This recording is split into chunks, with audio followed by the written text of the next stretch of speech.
Friend, good morning. তোমরা সবাই কেমন আছো? আশা করি ভালো আছো। টাইটেল আর থাম্বনেল দেখে বুঝেই গেছো আজকে দিনটা কেমন হতে চলেছে। তবু একবার বলে দিই, আজ আমার মেয়ের বার্থডে, প্রথম বার্থডে। ঝটাপট আমি রেডি হয়ে যাই। রেডি হওয়ার পর তোমাদের সাথে কথা হচ্ছে। চলো আমি রেডি হয়ে নিই। এই যে আমি এখন রেডি হয়ে গেছি, ফুললি রেডি। এবার আমার মেয়েকে দেখি, আমার মেয়ে এখন বসে বসে খেলা করছিল। ওকে আগেই রেডি করে দিয়েছিলাম। আমি যেই না ওকে বলেছি যে আমি নিয়ে যাব না, সেই মাথা ঠুকতে শুরু করেছে। এখন ওর বাবার জন্য আমরা ওয়েট করছি।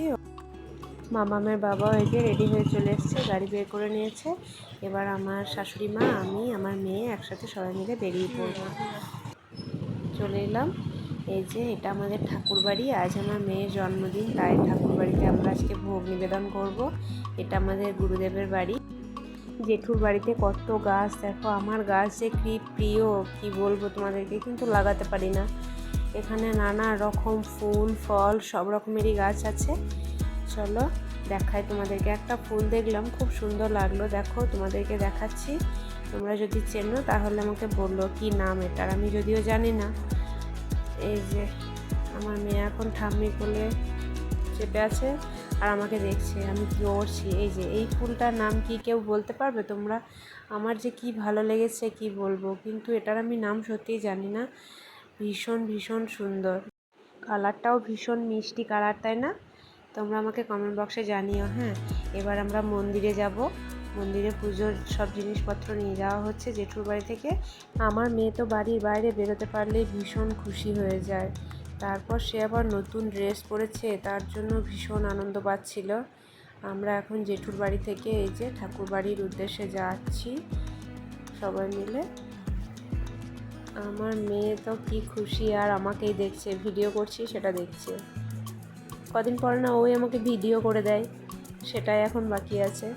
ওই যে মন্দিরটা দেখো তোমরা কতটা সুন্দর। এটা এখন নতুন বানানো হয়েছে। ওই সাইডে যেটা দেখতে পাচ্ছ বাঁদিকে, ওটা ছিল আগে, বিগ্রহটা ওখানেই ছিল। এখন এইখানে শিফট করা হয়েছে। খুবই সুন্দর। এখন দরজা বন্ধ আছে, মন্দিরের দরজা খোলা হবে, তারপর তোমাদেরকে দেখাচ্ছি। দেখো ভীষণ ভীষণ সুন্দর, তোমাদেরও মন ভালো হয়ে যাবে পুরো দেখে। এনার নাম হচ্ছে রাধাবল্লভ এবং রাধারানী। এখন রাধাবল্লভের স্নান হবে, তারপর পুজো হবে। সকালে একবার ঘুম থেকে উঠিয়ে সাজুগুজু করিয়ে দেওয়া হয়েছে। তারপর এবার আবারও স্নান হবে, তারপর ফল প্রসাদের ভোগ হবে, তারপর অন্নের ভোগ হয়। আমার তো যে কোনো মন্দিরে গেলেই ভীষণ ভীষণ ভালো লাগে এবং মনের মধ্যে একটা পজিটিভ ফিল হয়। তোমাদের কার কী হয় সেটা জানিও। আমার মেয়ে খুব খুশি হয়েছে গিয়ে। ওই যে ও কী করছে দেখো, ও কিছুতেই বসে থাকবে না, শুধু ঘুরে বেড়াবে। এই যে এখন ভগবানের স্নান হচ্ছে। তোমাদের হয়তো মনে হতে পারে যে কোথায় ভগবানের স্নান হচ্ছে। অ্যাকচুয়ালি সবাই হয়তো জানো যে নারায়ণ শিলা বলে একটি শিলা হয়, সেইটারই পুজো হচ্ছে।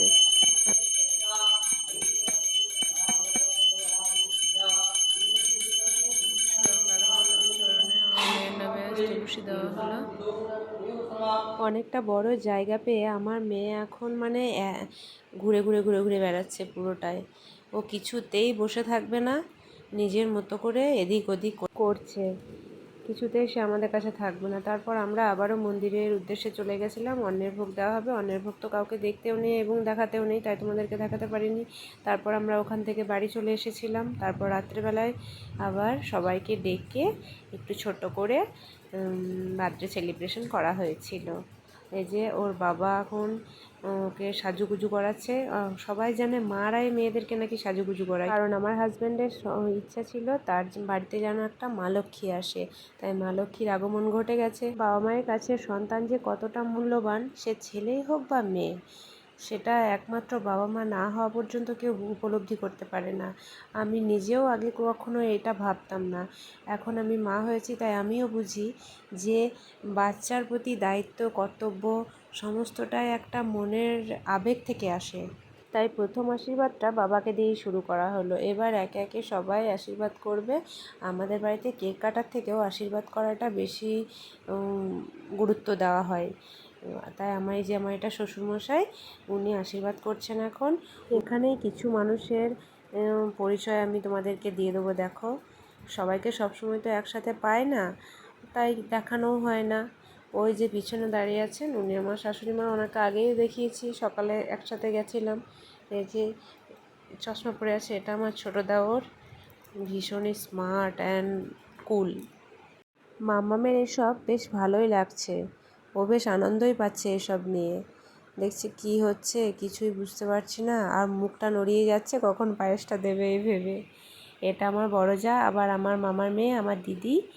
আশীর্বাদটাই তো সব কিছু, আশীর্বাদ নিয়ে, সকল বড়দের আশীর্বাদ নিয়েই তো আমাদেরকে বড় হয়ে উঠতে হয়। আমরাও বড়দের আশীর্বাদ নিয়ে বড় হয়েছি, এবার আমার মেয়েও সেটাই, সেই পথ, আমরা মেয়েকে সেই পথেই অবলম্বন করাচ্ছি। এটা আমার যা, আমার দিদি ভাই আমাকে ভীষণ ভীষণ ভীষণ ভালোবাসে, এবং আমার মেয়েকেও। তারপর আসছে আমার মেয়ের ছোটো কাকাই, বড় কাকাই নেই, মানে আমার আর একটা দেওর, সে চাকরি সূত্রে বাইরে থাকে, আর ছোটো দেওর এখন পড়াশুনো করছে। দেখতে ভীষণই হ্যান্ডসাম। আমার কাছে আমার দুটো দেওরই ভীষণ প্রিয়, এবং আমাকেও ওরা খুবই ভালোবাসে। এটা আমার জামাইবাবু। আমার মেয়ের এবার ঘুম ঘুম চলে এসেছে, তাই ঘুম ঘুম চোখে ওর একটু অসুবিধাই হচ্ছে। এটা আমার পাশের বাড়ির একটা বউ, মানে আমার বান্ধবী, আমরা দুজন ভীষণই ক্লোজ ফ্রেন্ড। আমরা একসাথে ঘুরতে যাই, একসাথে বাজারে যাই। প্রত্যেকটা ছেলে মেয়েরই স্কুল লাইফে একটা প্রিয় বন্ধু থাকে, কলেজ লাইফে একজন প্রিয় বন্ধু থাকে, আবার বিবাহিত জীবনের পর এ আমার সেই রকম একজন ক্লোজ ফ্রেন্ড। তারপর এই যে আমার বোনপো, মানে আমার মেয়ের বড় দাদা ভাই, এটা ছোট দাদা ভাই, সবাই একটু একটু করে পায়েস খাইয়ে দিল। তারপর কেক কাটা হলো, কেক কেটে আর আমার মেয়েকে নিয়ে ঘুম পাড়াতে চলে গেছিলাম। ওরা আর জেগে থাকার মতন অবস্থায় ছিল না, তাই আর ভিডিও করতে পারিনি। যদি ভিডিওটা ভালো লাগে like, comment, share and subscribe করো, এবং আমার পাশে থেকো। Bye bye.